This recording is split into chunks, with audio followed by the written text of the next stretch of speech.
Hey everyone. So what I'm going to do today is something that my sisters will probably kill me for, and that's walk you through our family pierogi recipe. Not going to give away all the secrets, but we'll talk about just enough that you can make them at home yourself. So hopefully this is something you'd want to see. If so, please subscribe to our channel, like this video, and hit that notification bell. And let's get started with Potato and Cheese Pierogi 101.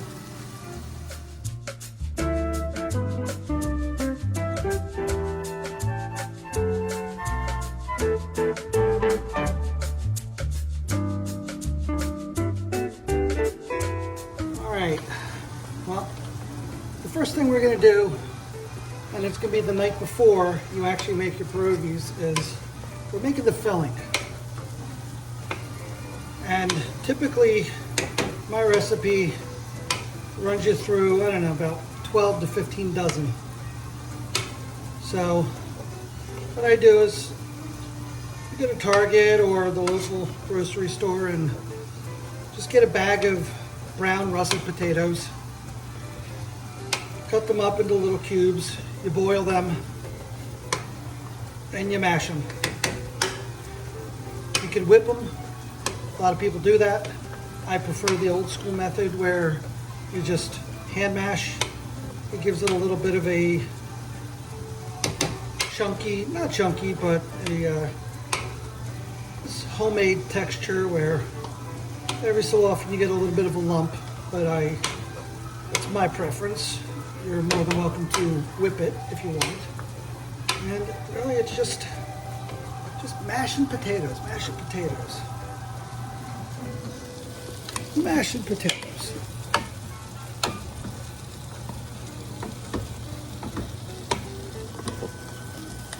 And while we're mashing, we want to do some onions, get them nice and brown and caramelized, because we have a little bit of Italian touch in the house. I'll throw a little garlic in there. That's just my own personal touch. They're really nice and brown. They're just about ready to be mixed in. Mix them with a little bit of diced garlic. And you just mix it all together.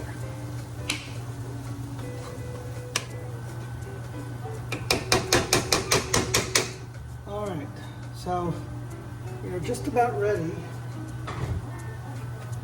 to put in the onions into the potatoes, and it's 2 large yellow onions and about 3, maybe 4 tablespoons of garlic, diced garlic. And it's just all going in here.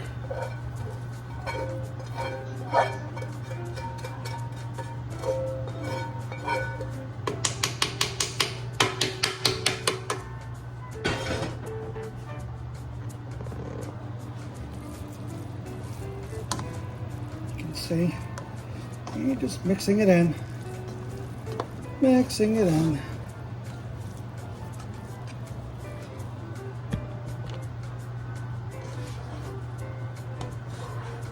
And I do everything by hand. A lot of folks will use a mixer, and that's okay. My mother made everything by hand. My grandmother made everything by hand, so that's what I do. The next step is to pick your cheeses. And typically it is farmer's cheese or pot cheese, but good luck finding pot cheese these days. So we just get 2 bricks of farmer's cheese, some cottage cheese, both large curd, small curd. Why? I have no idea. My mom said to get both, so we do. And a little new family secret, we throw ricotta in there, or ragut, as the Italians would say. And sometimes your filling is a little too moist or too wet, and the ricotta will help dry it out a little bit and give it just a better texture, and you get a little bit of a different flavor. But these are the cheeses. Okay, I'm done mixing my onions into the potatoes. And now it's time to fold in some of the cheeses. This farmer cheese has a little bit of a cream cheese texture to it. It's a wet brick of cream cheese, but it does give it a unique European flavor. It's more for the flavor than it is the texture. And I throw in both bricks.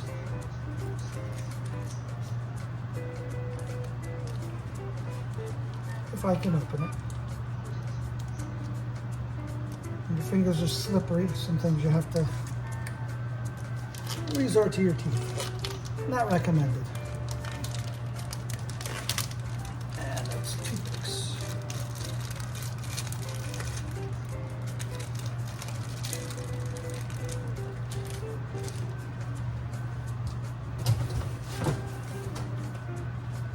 And we're going to fold it in.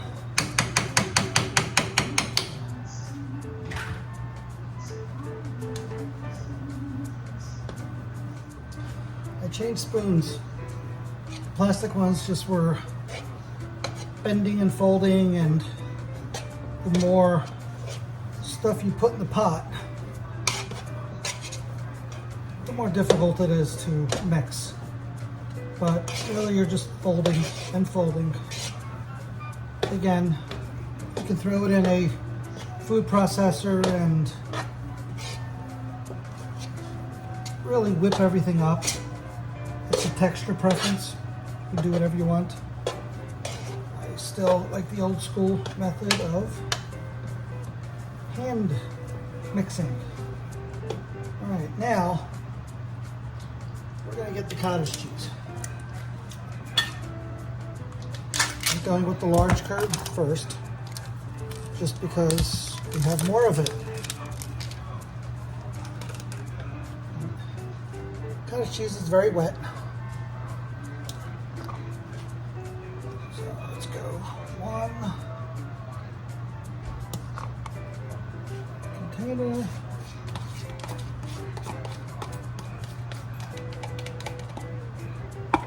And we're mixing.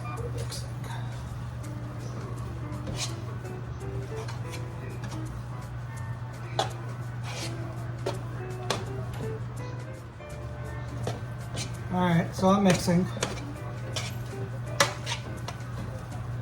And my stepson just came downstairs and suggested that maybe I put on some different attire or take my shirt off. That it might get a few more views. I think the opposite. What do you think? Comment below. Shirt or no shirt? I vote keep it on. So, it's starting to look like something. Still it's a little wet. The important thing is taste testing. Still a little potatoey. So we're gonna go with a little bit more cottage cheese. If I can get it open. Cottage cheese. So when we were younger, we used to just put a little bit of sugar in cottage cheese and just eat it. So I usually go 2 containers. 2 small containers of cottage cheese, 1 full bag of potatoes, 2 large onions, 4 tablespoons of garlic. And these cottage cheeses are, I can't read, I'm blind. I don't know, there's something ounces. They are 16-ounce containers. And we're mixing. And we're mixing.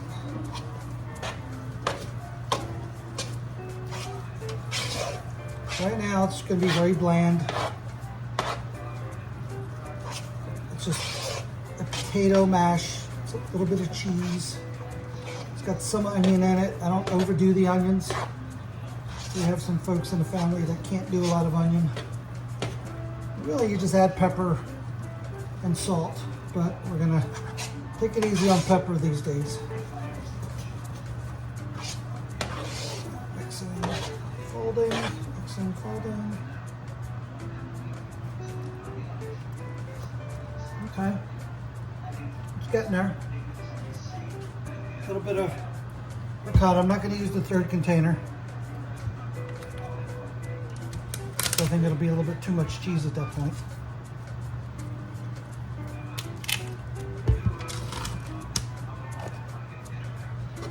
So, and this is just really by feel.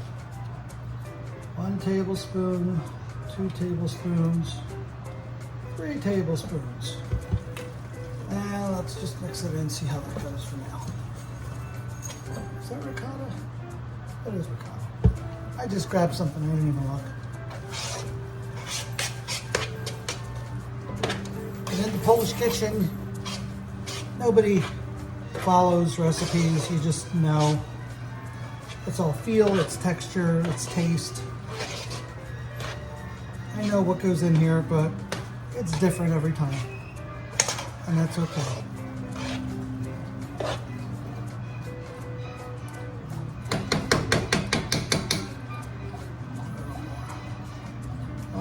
Two, 3, 4, 5.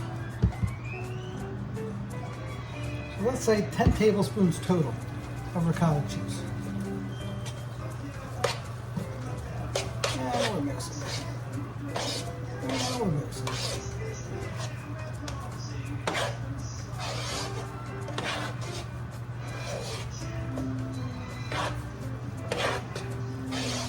And we're mixing. So this part isn't really the top secret recipe. It'll be the dough. This is pretty standard. The garlic and ricotta, I just kind of added over the years. I think a few years ago I actually ran out of cottage cheese and it was too much potato. We had, ran out of cottage cheese. But we had ricotta, so I used it and it worked. So now I use it every year.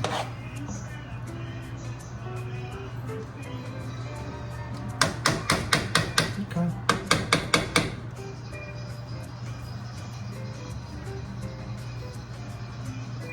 Kind of like it. I actually think I could probably use some more onion. Let me think about that. I'll be right back. So I'm gonna go with my gut.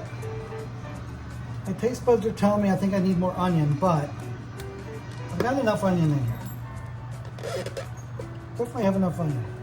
So what I'm gonna do is I'm gonna start adding salt. How much salt? I don't know, about this much.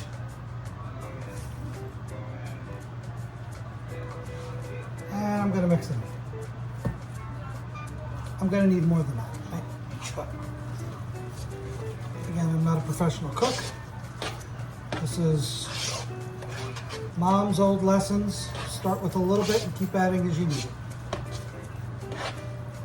1 year, I thought I was so smart. Put like a half a cup of salt in and it was unedible.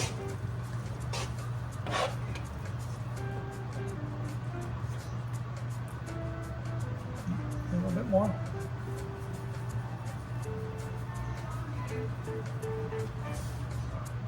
Not that much.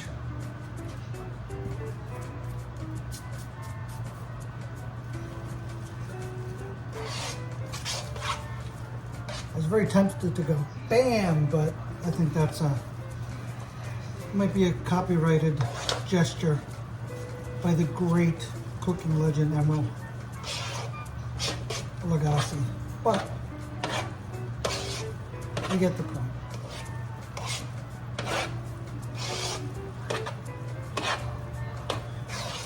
mixing. It's a lot to mix.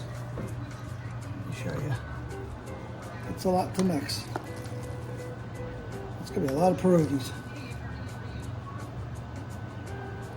Sweet mush or cold mush. Okay, getting better. Pepper, not a lot.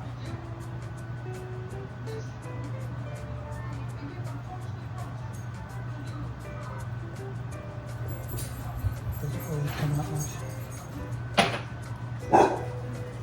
I don't use ground pepper. So get adverse reaction to ground pepper these days. So I just don't do it. Just a little bit for flavor. Go back to this guy. Get in there. Gotta get in there.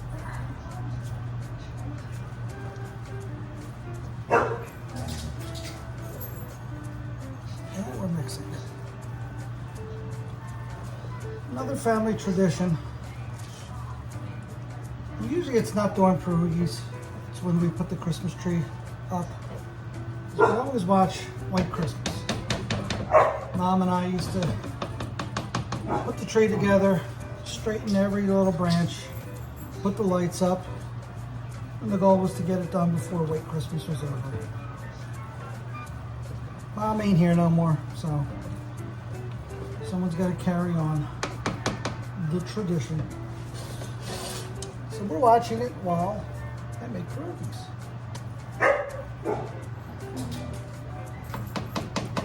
Okay. It's getting there. Okay, I'm starting to taste it now. The filling has a very distinct flavor. It's almost like the potatoes and the cheese, even though they're mixed together. You still kind of taste the separation. You're supposed to. If it all just blends together, then it's just a mash and it kind of defeats the purpose. You want to taste the cheese, you want to taste the potato, you want to taste the onion.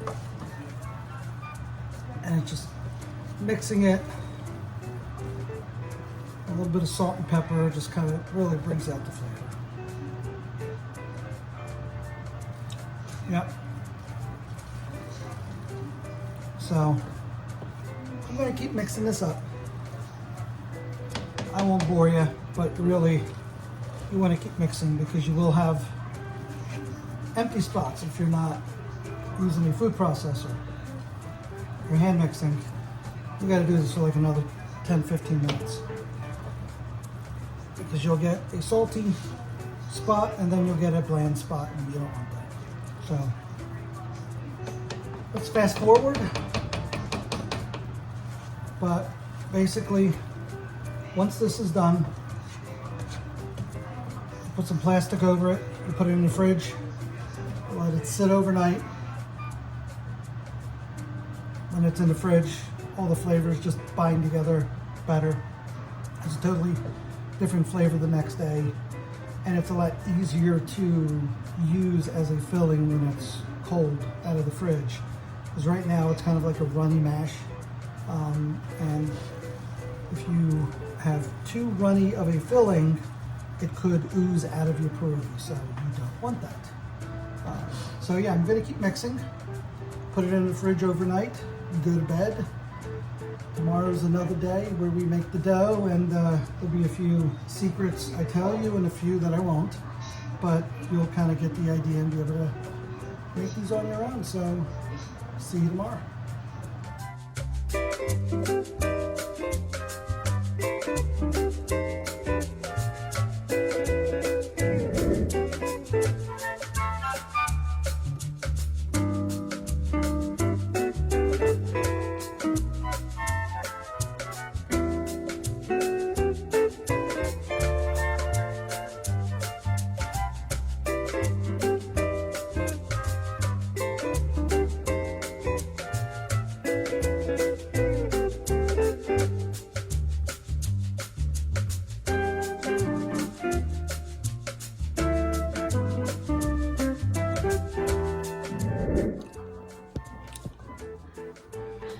And now for the fun part, doing the dishes.